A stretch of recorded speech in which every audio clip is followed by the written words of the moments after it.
pessoal! Então, estamos iniciando mais um episódio do Sezuca Talks, o podcast do Centro Universitário Sezuca, o seu podcast 5 estrelas. E hoje nós temos um convidado muito especial, que é o professor Guilherme Goulart, mestre e doutor em Direito pela URGS, professor no curso de Direito do Sezuca, advogado e consultor em proteção de dados e segurança da informação. Que é exatamente o nosso tema de hoje. Hoje vamos falar um pouco sobre a questão da proteção dos dados, dos nossos dados que estão circulando por aí. A gente fica preocupado com isso, não é, professor Guilherme? É. Exatamente, Valesca, obrigado pelo convite. Bom dia, boa tarde, boa noite para todos aqueles e aquelas que nos escutam. É um prazer estar aqui falando contigo, minha colega do Sezuca, e também é um prazer retornar ao Sezuca Talks, né? Um projeto que lá atrás eu participei também, né? E agora você dá continuidade, né, nesse projeto. Então, para mim é uma felicidade fazer parte desse episódio, né? E conversar sobre um tema, na verdade, é um dos temas da hora, um dos temas da vez. Primeiro, a questão de proteção de dados pessoais, né? Ou seja, todos nós geramos dados cotidianamente nas nossas relações com empresas, nas nossas relações com sistemas, e agora a chegada da IA, que mexe bastante nesse cenário em várias dinâmicas diferentes, né? Exatamente, professor Guilherme. E essa questão da inteligência artificial unida com a proteção dos dados é um tema que está em muita evidência. A gente percebe no dia a dia, né, o quanto isso impacta o dia a dia do consumidor, o dia a dia das pessoas no seu ambiente de trabalho, em vários aspectos da vida cotidiana. Então, eu já queria começar lhe perguntando exatamente sobre isso, né? O que que seria essa inteligência artificial e quais são os principais usos, quais são os principais impactos dela? Uhum. A inteligência artificial, apesar de nos últimos 3 anos, né, nem isso, né, porque com a chegada do ChatGPT lá final de 2022, a gente teve uma verdadeira revolução, né, no campo da inteligência artificial, tanto no Brasil e no mundo. Então, de fato, sim, o ChatGPT eu acho que marca, né, esse primeiro passo, mas as tecnologias por trás da inteligência artificial já são bem mais antigas, né, que é o que a gente conhece como machine learning ou deep learning, que envolvem tentativas, né, bem-sucedidas, é verdade, de simular, de emular de forma matemática o raciocínio humano, né? E por que se diz simular e emular? Primeiro porque nem os neurocientistas sabem por completo como o cérebro funciona. Há uma série ainda, né, de caminhos e de situações inexplicáveis e tal dentro do cérebro, mas, de qualquer forma, essas tecnologias envolvem mecanismos que são treinados, né? Então, você passa por um momento inicial, né, do algoritmo ou do modelo, que ele precisa ser treinado com uma quantidade imensa de dados, né? E essa com a internet, enfim, com a disponibilidade de uma série de dados. Veja, nem sempre dados que poderiam estar sendo utilizados para treinar esses modelos. Então, já há uma outra discussão que talvez possa ser feita num outro momento, que é o aspecto dos direitos autorais, né, de eventuais violações de direitos autorais por essa atividade de treinamento. E uma vez que esses modelos são treinados, eles conseguem realizar atividades que seriam tipicamente humanas, que envolveriam o raciocínio humano. E aqui é uma ressalva que é importante de se fazer, porque a gente acaba achando que inteligência artificial é só ChatGPT, né? Ou acaba sendo, com maior prevalência, mais utilizado, ChatGPT ou assemelhados, né? Que são os chamados LLMs, ou os Large Language Models, que, como o nome sugere, envolvem justamente a modelos e tecnologias que lidam com produção de texto, né? Então, eu dou um input para ele, uma pergunta, uma consideração, e ele, com base nas relações matemáticas entre os termos, entre palavras, na verdade não são palavras, são tokens, mas podemos chamar de palavras aqui, ele, num modelo treinado com bilhões e bilhões e bilhões de parâmetros, bilhões e bilhões e bilhões de textos, ele consegue fazer matematicamente aproximações entre os termos, né? Então, quando eu digo o gato subiu né, essas ferramentas elas buscam adivinhar qual seria a próxima palavra por meio estatístico. Então, se eu digo o gato subiu ele vai dizer mesa, provavelmente, né, na janela, talvez, né, mas mais, né? Então, de forma muito simplificada, é assim que ele funciona, né? Ele tenta prever o que vem depois, o próximo token. Mas, inteligência artificial não é só isso, né? Como eu disse antes, é algo bem mais antigo e também envolve uma série de outras tecnologias que às vezes estão no nosso próprio dia a dia, né? Então, quando a gente vai no supermercado, por exemplo, e a cancela reconhece a nossa placa de carro para fazer a saída, isso também é inteligência artificial, só que com uma finalidade muito específica, que é identificar placas, né?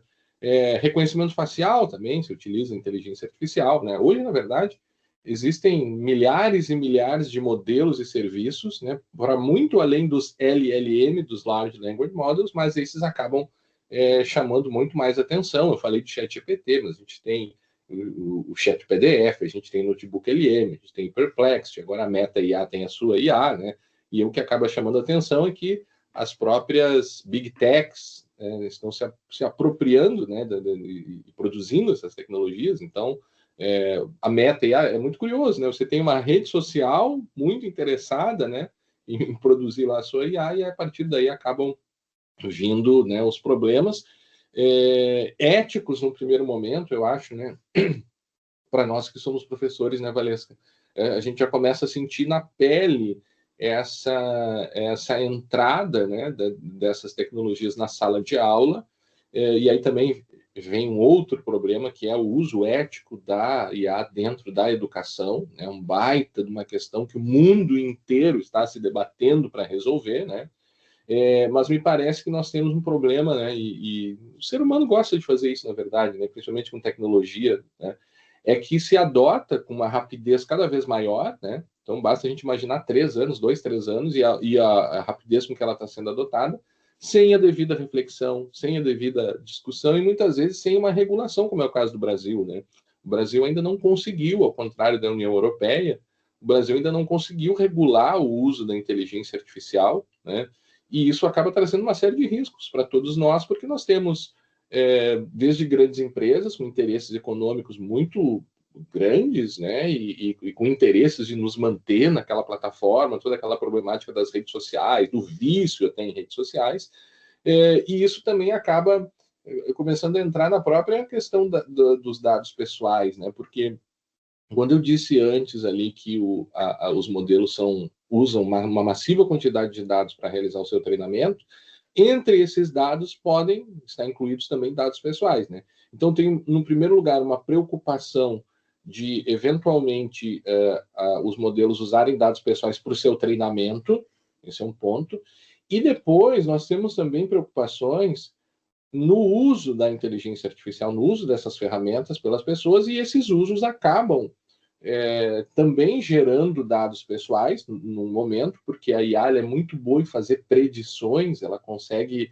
né, buscar prever de fato, né, tentar prever de forma estatística, é claro, uma série de situações sobre as pessoas. Então, eu tenho a possibilidade do uso da inteligência artificial para muito além do LLM também, mas hoje a gente sabe que isso é utilizado em processos de seleção de emprego, em processos de concessão de crédito, né?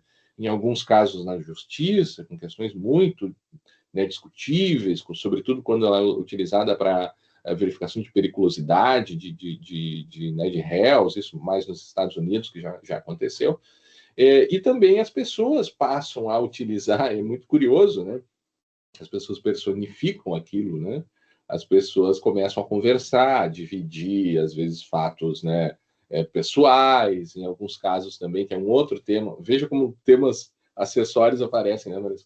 O pessoal da psicologia começa já a se preocupar com o fato de que pessoas acabam utilizando a IA para fins terapêuticos, até mesmo, funcionando como um terapeuta, né? E aí você tem também uma série de riscos, porque nem sempre a IA ela tem um quê de imprevisibilidade também, apesar de ela ter, né, métodos estatísticos por trás. Você tem uma série de problemas, uma série de desvios, às vezes, que ela tem, que nós chamamos de alucinações, né, que é quando você pede uma coisa, ela fala um troço totalmente errado, ela cita uma lei que não existe, ela diz que uma pessoa fez uma coisa quando não fez, né? Então, isso nos LLMs principalmente, né?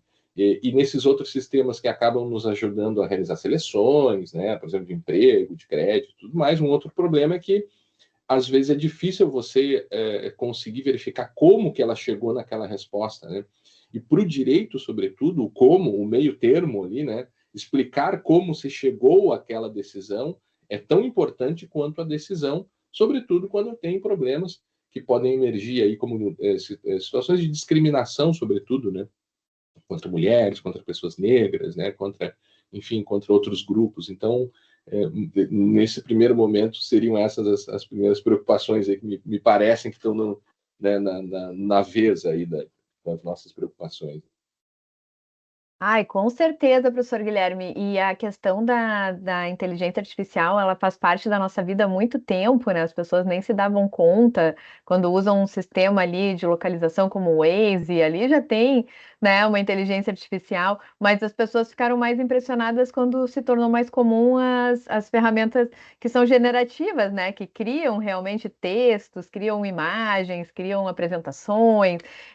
Ali, de fato, mudou um pouco a relação das pessoas em relação à inteligência artificial, e aí surgiram todas essas questões que tu colocaste muito bem, né? Questão ética, questão ali da interação, questão até mesmo de gerar uma dependência, né?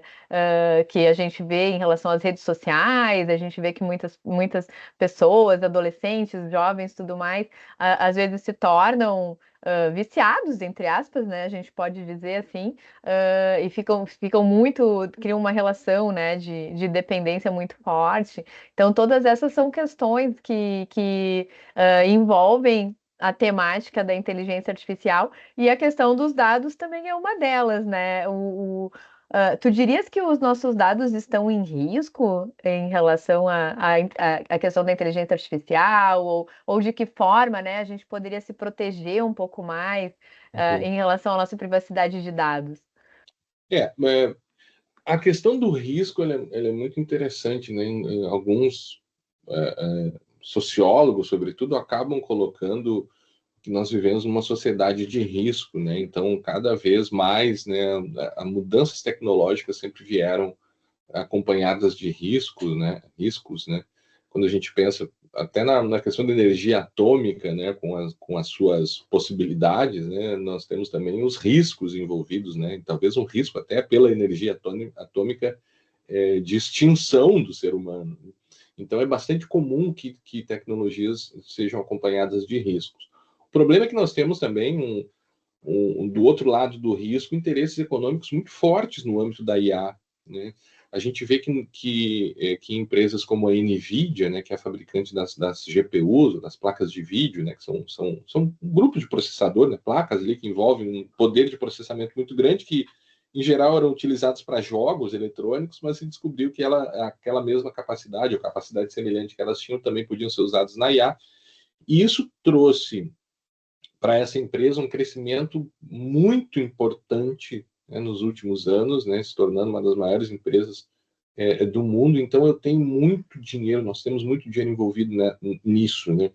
E esses interesses econômicos muitas vezes se sobrepõem aos interesses dos estados em proteger as pessoas e do estado proteger os dados pessoais, né?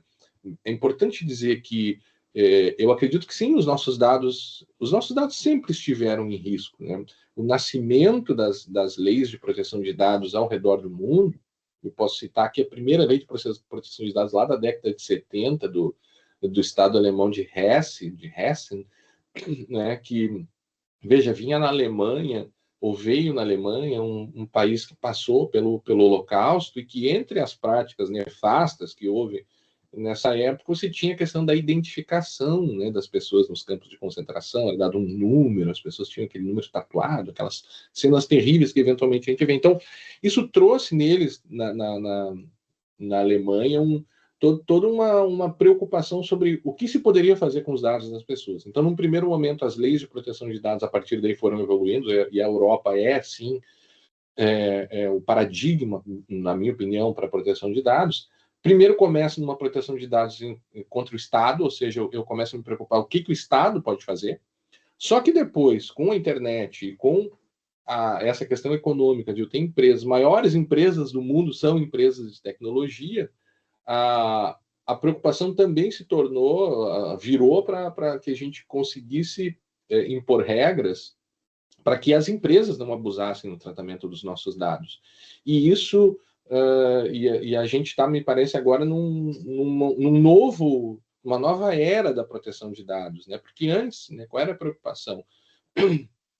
Era a gente saber como as empresas vão usar em serviços de comércio digital, redes sociais, serviços digitais, de maneira geral, não ainda dominados, né, ou não ainda mantidos, né, ou por baixo, com IA funcionando. Então, claro, eu tinha uma série de problemas, né, como, sim, problemas de discriminação, problemas de mau uso, problemas de abuso, falta de consentimento, muitas vezes, né, a LGPD e as leis gerais de proteção de dados ao redor do mundo, elas, em geral, colocam mais de uma possibilidade de tratamento de dados, mas o consentimento, em muitos casos, acaba sendo a atividade mais comum. Então, a empresa me indica uma determinada finalidade, ou seja, eu vou utilizar os seus dados para lhe entregar a compra feita na loja tal, né? Estabelecendo-se essa finalidade, eu posso, por exemplo, usar aqueles dados para fins de cumprimento de um contrato, ou seja, contrato de compra e venda, e aí eu dou os dados para que o contrato seja cumprido, mas em outras vezes eu posso precisar dar o meu consentimento para que aqueles dados sejam tratados, né? Que é uma outra possibilidade de autorizadora de tratamento de dados. Com isso, né, e essas possibilidades de tratamento de dados estipuladas pela lei foram funcionando até agora e tudo mais, né? Só que com a IA, a própria disciplina de proteção de dados fica, eu não diria ameaçada, não, né? Por um lado, ela complementa, né, a questão da regulação da IA, mas eu tenho novas possibilidades, né?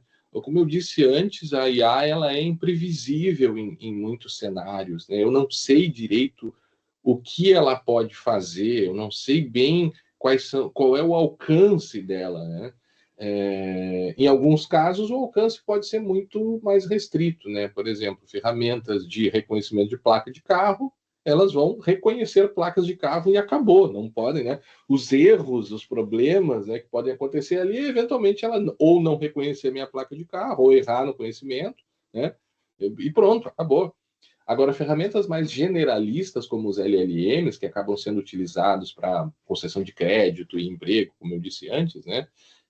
Na medicina também, né? Para revisão de exames e tudo mais. Então, os problemas são, no primeiro momento, acerca dos riscos, né? Sobre como esses dados vão ser utilizados, né? Pouca gente sabe, mas a depender da ferramenta que você utilizar, e é sempre bom verificar as configurações de privacidade desses LLMs, sobretudo, a gente corre o risco de que as nossas interações feitas com a ferramenta sejam utilizadas para treinar a própria ferramenta, né?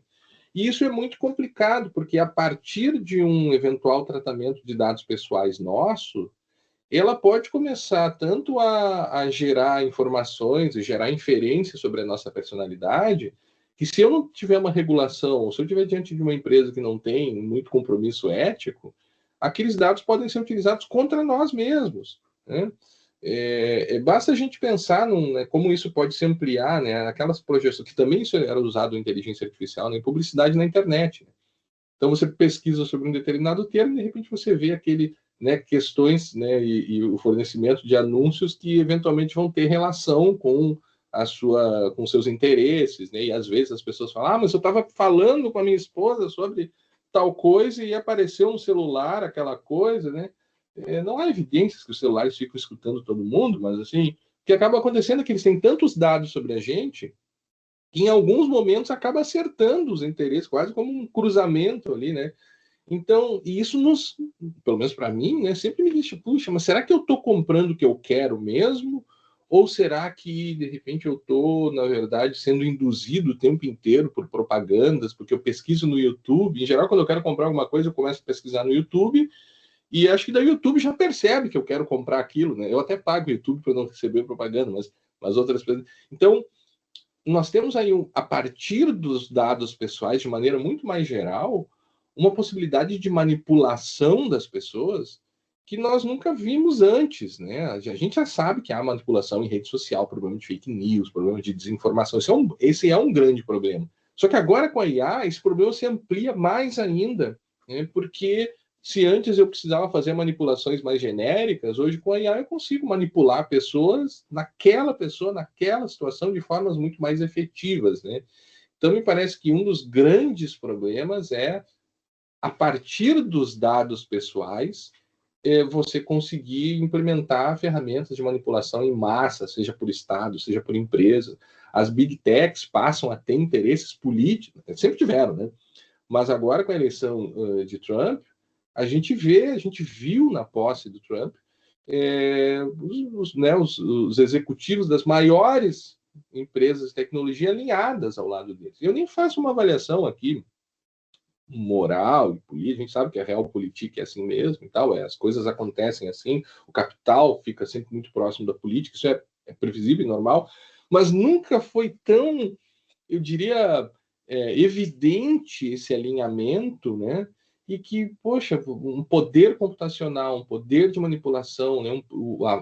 A posse, né? E a manipulação dos nossos dados sendo feitas por pessoas que eventualmente se alinham politicamente com situações que nem sempre podem ser aquelas que vão representar um bem para a gente enquanto titular dos dados. É verdade, né? E assim, no marketing, o marketing digital transformou, né, a forma de como se comunicar com os clientes, de como oferecer os produtos, os serviços, de como segmentar a comunicação. Então, isso realmente ficou muito transformado. Tem até aquele documentário, o Dilema nas Redes, né? Dilema Uhum. das Redes, ele traz muito essa reflexão, e as pessoas têm que ter consciência que a gente tá ali numa bolha, né? A gente tá sendo impactado somente por coisas que estão alinhadas com o nosso interesse, com o que a gente demonstrou para os algoritmos, que são as coisas que mais vão chamar nossa atenção. Então, nada é por acaso, né? É importante que as pessoas tenham essa consciência, né? E aproveitando que nós estamos falando aqui com o professor da área do direito, né, com advogado, como é que é a questão de legislação em relação a isso, professor Guilherme? A gente tem a Lei Geral da Proteção de Dados, né, LGPD, mas o que mais, né, em termos de legislação, acaba impactando ou pode nos proteger em relação aos dados e também do ponto de vista das empresas, né, de que forma elas têm que tomar esse cuidado e também me traz curiosidade, e acredito que nossos ouvintes também, né, querem entender um pouquinho se essas leis são efetivas, né? Se de fato elas estão protegendo os dados das pessoas. Nós temos basicamente no Brasil, né, diversas leis que vão indiretamente regular a questão das inteligências artificiais. Basicamente, nós temos um projeto, né, um projeto de lei que visa a lidar com a questão da inteligência artificial, mas esse projeto de lei está com uma tramitação lenta, né, e se nota muito o lobby das empresas de tecnologia para que as medidas desse projeto de lei, então teve idas e vindas ali nesse PL, né, que busca justamente regular, basicamente seguindo um modelo europeu, que é a divisão das empresas de IA por riscos, né? Então, a depender do risco, nós teremos medidas diferentes, né? Então, se faz uma categorização do risco da ferramenta da IA, e veja, isso é um projeto de lei, pode ser modificado ainda, né? Então, repetindo, tivemos um lobby, né? Uma pressão bastante grande das IAs para tentar intervir das big techs, para tentar intervir nesse projeto de IA, mas basicamente eu tenho, por exemplo, questões de que certas ações, né, ou certas atividades não podem ser realizadas por IA no que se chamou de IAs de risco excessivo, né? Então leio aqui algumas, né? Instigar ou induzir o comportamento de pessoa natural de grupos de maneira que cause danos à saúde, explorar vulnerabilidades de pessoa natural de grupos com o efeito de induzir o seu comportamento de maneira que cause danos à saúde, à segurança ou outros direitos fundamentais, né? E aí tem todo isso se conecta plenamente com a questão da publicidade digital, né? Porque eu tenho, na verdade, nós somos induzidos por, né, a publicidade tem essa, né, essa função. O problema é até que ponto eu não posso utilizar, por exemplo, técnicas subliminares, né, com a IA para induzir as pessoas sem que elas estejam percebendo, né? A produção de material que envolva abuso e exploração sexual de crianças e adolescentes, isso é uma coisa muito, muito crítica, né? Nós temos, infelizmente, nós temos uma série de ferramentas hoje públicas disponíveis na internet para geração de nudes, né? De imagens artificiais de pessoas nuas, e isso acaba sendo um problema nas escolas, né? Por incrível que pareça, é inacreditável, né? Você tem lá os colegas das meninas que pegam o rosto da menina e, com o uso de IA, fazem imagens que são muito fidedignas à realidade, né? Então, isso, apesar, né, de o projeto de lei dizer que isso seria proibido, né, que seria vedado o desenvolvimento, está amplamente disponibilizado na internet e passa a ser um problema, às vezes até leva a suicídio. Em geral, é meninas, né? Isso em geral é feito contra meninas, sei lá, 98%, eu vi os números esses dias, né? Então, nós temos esse projeto de lei que está, né, esperando ainda no Congresso. Nós temos, sim, a LGPD, né? Quando é que a LGPD entra na proteção de dados? Ela entra a partir do momento em que dados pessoais são usados para o treinamento, né? Então, eu disse antes, né, para cada atividade que envolva dados pessoais, eu preciso ter uma hipótese que autoriza aquele tratamento. E o risco aí, e a LGPD já é plenamente aplicável a esses casos, o problema ocorre quando as empresas vão utilizar os nossos dados sem cumprir com aquelas medidas autorizadoras colocadas na LGPD. Então, se alguma empresa vai utilizar dados pessoais, seja para o treinamento ou seja na própria ferramenta, as pessoas têm que ser cientificadas, né? Então eu preciso ter políticas para isso. E as pessoas, se for o caso, né, e me parece que o consentimento aqui deve ser hipótese prevalente, elas precisam consentir, né? A pessoa precisa aceitar que aquela operação vai ser realizada com os dados pessoais. E ainda eu preciso observar se eu não estou violando os direitos da pessoa, mesmo que ela consinta, né? Eu tenho que ainda que ver se, por exemplo, com criança é muito mais complicado, porque a criança tem a proteção do seu melhor interesse. Então, quando a gente fala, agora nós vamos começar a usar IA para correção de provas, né, para apoio de diagnósticos feitos no ensino infantil. Espera lá, tem que ter muito cuidado, porque eu preciso cientificar a comunidade que aquilo está ocorrendo, porque nós temos, inclusive, um direito de não ficar submetido, né, àquela...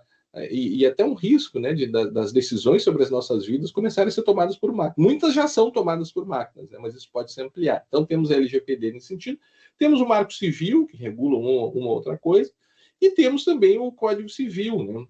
Viu? O Brasil é tão complicado, um momento delicado, complicado no Brasil, porque nós também estamos num processo de atualização do Código Civil, e há algumas tentativas de colocar no Código Civil algumas regras de direito digital, entre elas que vão tocar um pouco ali na inteligência artificial. Então, tem pelo menos um projeto de lei, né, de regulação da IA, Marco Civil, LGPD, atualização do Código Civil e o próprio Código Civil, que define muitas regras gerais ali, sobre direitos da personalidade, proteção da personalidade e tudo mais, né?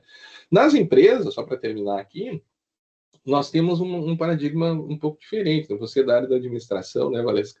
Nós temos toda aquela área de políticas empresariais, né, que é uma área que eu atuo também, e é um campo muito rico para que as empresas possam, não somente possam, elas devem, né, se elas estiverem utilizando inteligência artificial, é recomendado que elas tenham primeiro uma política geral de uso de inteligência artificial no seu contexto, ou seja, ela deve prever de maneira muito ampla como vai usar, quando, quais as medidas de proteção, medidas de segurança da informação são cruciais aí, porque às vezes eu posso subverter o funcionamento de alguns modelos para que ele faça coisas que ele não deveria fazer, né? Porque ele tem esses modelos, os LLM, sobretudo, tem uma série de proteções para que você não gere discurso de ódio, desinformação, né?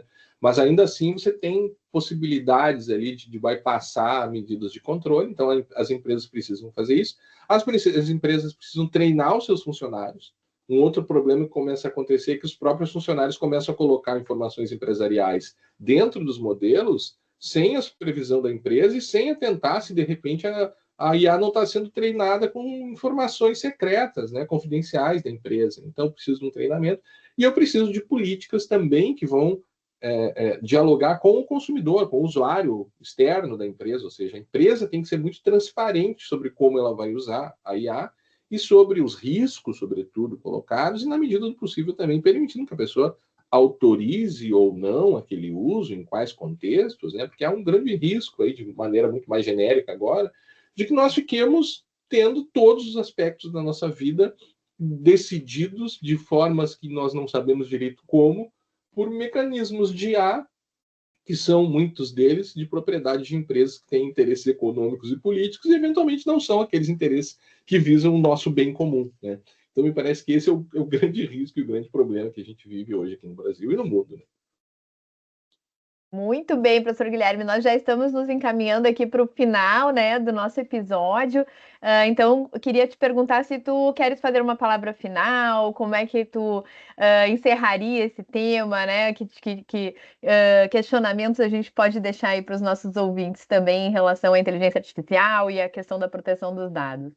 Bom, Valesca, eu primeiro queria agradecer mais uma vez pelo convite, pela oportunidade. Eu queria também te parabenizar, né, por essa nova etapa, né, e te desejar bastante sorte, muita felicidade e longa vida ao Sezuca Talks.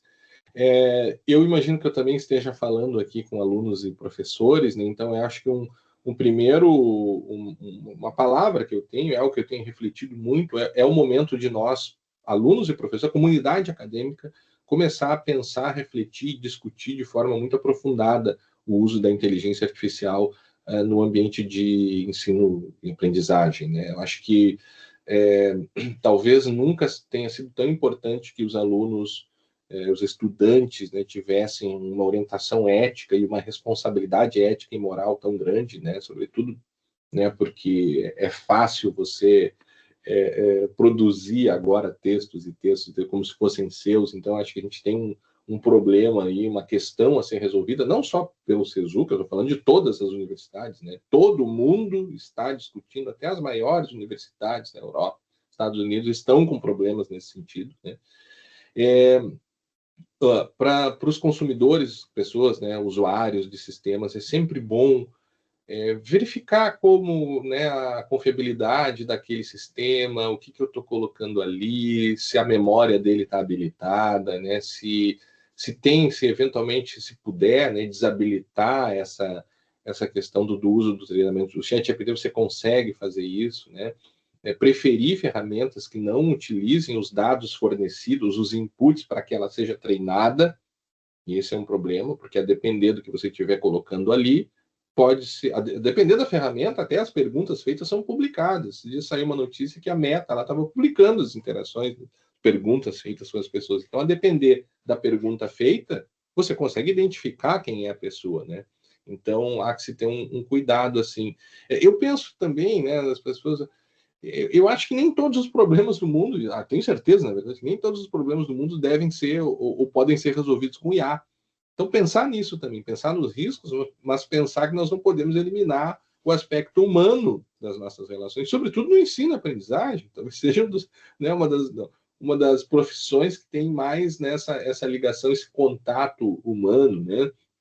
Claro, vai ajudar muito, sim, alunos e professores, né? Ajudar a correção e tudo mais, né? Produção né? Guias e tudo mais, mas, assim, eu acho que a gente precisa ficar muito atento, né? E cobrar, né? Um âmbito mais político, né? Cobrar os nossos representantes, seu representante, aquela pessoa que você vota, né? Você tem lá o seu político preferido, cobrar essas pessoas para que também se consiga seguir, né, e avançar no Brasil na aprovação desse projeto de lei que vise regular, e aí sim, com uma força legal, a questão da proteção de dados no Brasil. Então, mais uma vez te agradecendo e também ficando à disposição sempre que você quiser, estou à disposição do Sezuca e do Sezuca Talks aqui.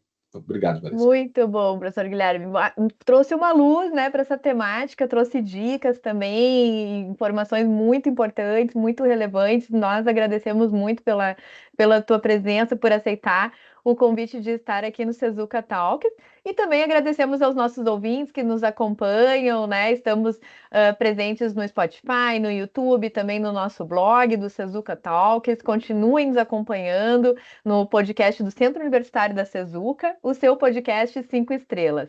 Até a próxima!